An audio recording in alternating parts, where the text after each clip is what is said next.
like we're ahead of the game. I tell anybody that, honestly, coming out here, the feeling was a lot different coming out the camp this year than last year. A lot of guys struggle usually on the first day because football shape is a lot different than training, off-season training. But, I mean, guys are flying around making plays, and that's exciting to see on day one. Has Coach's message been any different from last year in regards to you guys were really close to getting that bowl bid last year, and it seems like it's right there for you. Has the message from him been any different this year? It's the expectation. Nothing has changed. That was the expectation last year. It's the expectation this year. It hurt a little bit more because of the situation last year, and I'm not going to really speak on that. You guys know what happened. But it's the expectation. What are your early impressions of Freddie Canteen? How much do you feel like he can help this team? He's a dynamic receiver, physical. He's tall. He's long. He's experienced. He's an older guy. Even though he's new to our team, he's a veteran. He come in. I've seen him talk a lot with the younger guys, and that's something else we need on the team. So I've been impressed with Freddie. What about some of the influx of these grad transfers? Some of these older guys. How are they fitting into the mix?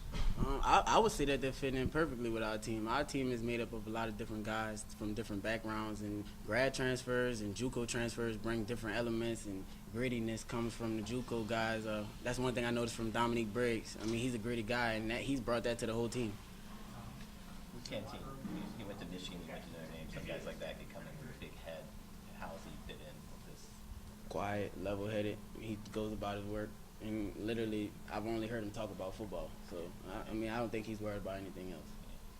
How much is this defense going to improve going against these receivers and an offense that seems a little bit more, established early on? It's going to help us tremendously. As a secondary, we talk about that all the time. And the past seasons, we've only had maybe 5 or 6 scholarship receivers at practice at a time, so a lot of guys were getting looked from scout team, and not knocking them, but it's not the same. So with a lot of different guys and a lot more talent going into games, you get the looks that you're going to see. A lot of people are going to look at that first game and say, oh, it's against an ACC school.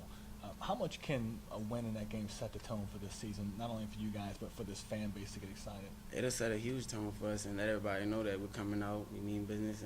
And really with that game, we look forward to playing teams like that, guys that, those guys do everything we do, but they come from a bigger level. So, it just gives us an opportunity to show everybody what we can do. But definitely that'll set the tone for our season with a win there.